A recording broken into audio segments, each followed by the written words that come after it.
Archie and Lily are just 6 and 4 years old. So when I was pregnant with Archie, incredibly painful. And the world is watching this drama play. A woman who once stepped inside that California mansion, yes, the one we've all seen on glossy magazine covers, has finally broken her silence. And let me tell you, what she's saying will shake everything you thought you knew about Meghan Markle and Prince Harry's so-called private paradise. She was there every single day, 12 hours at a stretch, watching it all unfold behind those iron gates. But here's the shocker. What she didn't see is what's sending waves through everyone who believed that perfect Netflix fairy tale. No bugs, no babies, no echoes of little feet, just eerie silence and cameras everywhere. He's growing up fast in this cozy snapshot of fall. I think this feels like a really exciting time for Meghan. And when she finally sat down and watched that famous Netflix documentary, the one that painted their lives as some kind of modern royal dream, she couldn't believe her eyes. Because according to her, those cozy, loving family moments the world adored, they didn't happen the way we all thought they did. So buckle up, because we're diving into what really happens when nobody's supposed to be watching, and why the biggest mystery of all still doesn't have a clear answer. Quick, hit that subscribe button and ring that notification bell, because once you hear what this insider says about those Netflix scenes, your entire perspective is about to flip. Drop a like if you're ready to uncover what truly went on behind those California gates. Meghan's former nanny and housemaid has now stepped forward, and her words shake the very foundation of what we've been led to. Now let's get into it. It all begins in the strangest way possible. When the search for a nanny started, everything already felt off. There was apparently one requirement that no one ever saw written down in any official posting. The person they hired, she couldn't be too attractive. Yes, you heard that right. No stunning looks, no perfect hair, no runway-ready appearance that might draw a single glance. Plain was the goal. Totally unassuming. On the surface, the job description seemed ordinary enough: experience with children, high-profile discretion, capable of running a busy celebrity home. But behind closed doors, there was a whisper rule, something candidates only discovered once they were deep into the interview process. The right nanny wasn't just skilled, she had to blend in. Not just blend professionally, no, she had to physically disappear into the background. Imagine that being told you needed to fade so far into the walls that nobody would notice you, even if you were standing right there in the room, never drawing a second glance. The same blue eyes, Blue eyes. sort of like a golden reddish hair. Why did that matter so much? Well, insiders claim it wasn't about jealousy, not in the simple tabloid drama sense. It was about control, pure calculated control. Because apparently in that mansion, one person had to be the center of the universe. Every room, every camera angle, every photo, the star.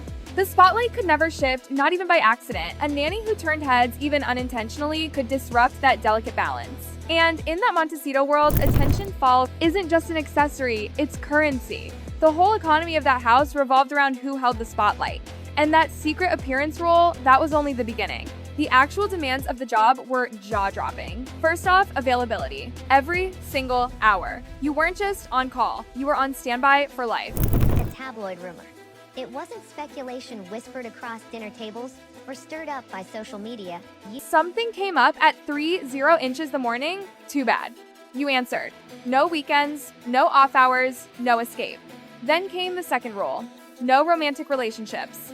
And we're not talking about keeping work and personal life separate. Oh no, this meant no partner, no boyfriend, no girlfriend, no spouse, nothing. The belief was that any emotional connection outside that mansion could distract the nanny's focus. The nanny's world had to revolve entirely around them, total loyalty. The third requirement, no children of your own. Because apparently, the logic was that if you had your own baby, your heart might be split, you couldn't give all of yourself to their family. And finally, be ready to relocate instantly. Family that hangs on set together stays together. We are so fortunate, and we're all here to support. Bags packed, no questions asked. Today you're in Montecito, tomorrow you could be on a private jet halfway across the globe. No explanation, no destination, just go. The expectation was total flexibility, zero questions asked. From the outside, that Montecito mansion looked like a dream. Lush gardens, the famous pool, views that stretched for miles. But the people who actually worked there said something different. It wasn't a home, it was a controlled bubble. Sure, the photos looked glamorous, but inside, there were rules stacked on top of rules. You didn't leave that job at the door. It consumed you, every waking moment. This wasn't hiring help, it was recruiting loyalty, obedience, and absolute surrender. Now, here's where it gets even creepier. Most interviews start with a handshake, right? A chat? Meghan's former nanny and housemaid has now stepped forward, and her words shake the very foundation of what we've been led to believe. Maybe a background check? Not here. According to sources, this interview process had a twist, straight out of a spy movie. Those who made it past the first round weren't just called in for a sit-down, they were invited for a trial shift. Sounds innocent enough, come play with the kids, show your skills. Except that's not all that was happening. Insiders claim the candidates were being watched every second. Hidden cameras throughout the house recording their every move, how they spoke, how they reacted under stress, even how they talked to the other staff when they thought no one was watching, every smile, every sigh, every pause, every private moment captured. Imagine thinking you're just doing a one-day test run, proving you can read bedtime stories and change diapers, when in reality, you're starring in a secret audition you never consented to. By the time candidates finally met the couple face-to-face, the decision was already made. The so-called interview wasn't to choose who to hire, it was just to confirm that what the camera saw was real. Mom do her thing on a monitor. Their red hair, clearly a trait passed down from Dad, Prince Harry. Were you the same person off camera? Did you behave the same without realizing someone was watching? They weren't hiring a nanny. They were casting a role. Background checks and references? Sure, those are normal. But this wasn't an interview. It was surveillance. The real test wasn't in what you said it was, in what you didn't know was being recorded.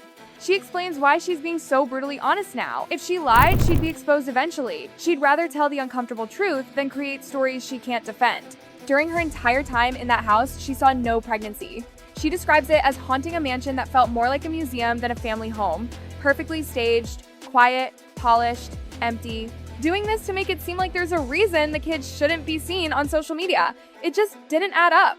To the world, we saw curated snapshots, family photos under soft California light, smiling faces, laughing moments by the chicken coop. But to the people working there, those moments never actually happened. She says that entire time she worked in the mansion, she never once heard a child's giggle echoing down the halls. It may sound like a small disagreement, but insiders say this early divide set the tone for every childcare decision that followed. So, when that famous Netflix documentary dropped, the one that promised to give the world an intimate look inside their private lives, she watched it with disbelief. She expected nostalgia recognition. Instead, she was shocked. There it was. Footage of pregnancy, of baby bumps, of the couple playing with their kids in the garden, laughing near that chicken coop, smiling in the California sunshine.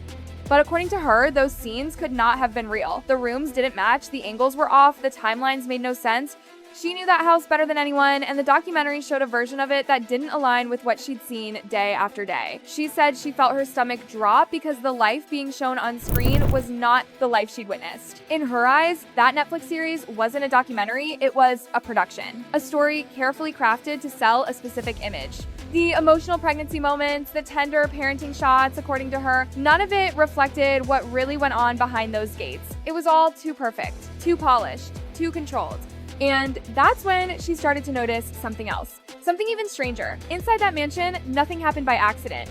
Every staff member, every visitor, they all had to surrender their phones before even stepping inside. No exceptions, no excuses. If you arrived for your shift, security was already waiting. They took your phone at the gate. Bags were searched thoroughly. No hidden cameras, no recording devices, no microphones, nothing. The rule applied to everyone equally, whether you'd worked there for years or just started that morning. Your privacy ended the second you entered. You weren't just expected to be discreet, you were silenced. She'd worked for other celebrities before, big names, musicians, actors, executives. Privacy mattered, of course, but this was something else entirely. It wasn't about privacy anymore, it was about control. Total control. The kind that makes you wonder what's being hidden. She says it felt like working inside a fortress, not a home. Everything that happened inside stayed inside. No candid photos, no unfiltered stories, no chance of an unapproved moment slipping through the cracks. Even conversations were guarded. You never knew which room had cameras or hidden mics. And it made her wonder, what could possibly require this much secrecy? Because most Hollywood homes, sure, they have NDAs, they have security, but they don't take your phone every single day. They don't search your bag like you're entering a classified government facility. This was different. It wasn't just about privacy, it was about ensuring that the only version of their lives that existed was the one they allowed the world to see. And if you think that sounds extreme, wait till you hear this next part. Remember that famous chicken coop scene? The one that Oprah showed with the couple smiling, chatting, and laughing about their simple family life? That sweet, down-to-earth moment that everyone thought captured who they really were? Yeah. According to this woman, it was all staged. Sure, there was a chicken coop. And yes, one of them did visit it regularly. She'd often go there alone, sometimes to meditate or spend time outdoors. But the kids? She swears they were never there. Not once. No toddlers running through the grass. No tiny hands feeding the chickens. Nothing. What the world saw as a wholesome family moment, she says, was a photo op, a prop. The coop wasn't a playground, it was a set piece. A backdrop for the perfect PR image, the happy family living a humble country dream. To the audience, it looked natural, but to her, who'd walked those gardens daily, it was nothing more than a performance. And when she realized that everything started clicking into place, the documentary, the photos, the interviews, all of it looked different now. It wasn't real life, it was a narrative. A production crafted to sell perfection. The worker insists she's not trying to chase fame or spread gossip for profit. She's just telling it like she lived it 12-hour days, 5 days a week, seeing things that didn't line up with what the world was told. She's not calling anyone a liar, she's just saying that what she saw and what the camera showed are two completely different realities, and that's what keeps her awake at night. Because if the documentary was showing a pregnancy that never happened, if the children were supposedly there but no one in the house ever saw them, then what exactly was going on behind those walls? The mansion, she says, was like a fortress of illusions built not to protect the family, but to protect their image. Every moment that leaked out to the world was deliberate, controlled, scripted, and that raises the question that still haunts her to this day. If Archie and Lilibet were never seen, never heard, never around, where were they? Were they away with someone else, hidden for privacy? Or was the whole fairy tale just smoke and mirrors crafted for the cameras, staged for sympathy, built to keep the narrative alive? Because when someone spends nearly a year inside a house, seeing everything unfold up close, and says there were no signs of pregnancy, no children, and no natural family life, you start to wonder what's real and what's performance. And that's the unsettling truth she's sharing now, not to create scandal, but to finally expose what really went on behind those California gates. So, what do you think? Does her story change the way you see everything? Because if what she says is true, if that perfect Netflix story was really a production, then the world might have been watching one of the most carefully curated illusions Hollywood's ever seen. And the biggest mystery of all still lingers like a shadow. Where were Archie and Lilibet? Doing some really fascinating analysis with the footage and writing. Did anyone else see that? He looks like he rolled his eyes right after she. Drop your thoughts in the comments below. Do you think this insider story holds truth, or was it all just one elaborate illusion made for the cameras? And don't forget, if you love these deep dives into what really happens behind the spotlight, hit that subscribe button and turn on notifications. Because this is just the beginning. There's always more to uncover.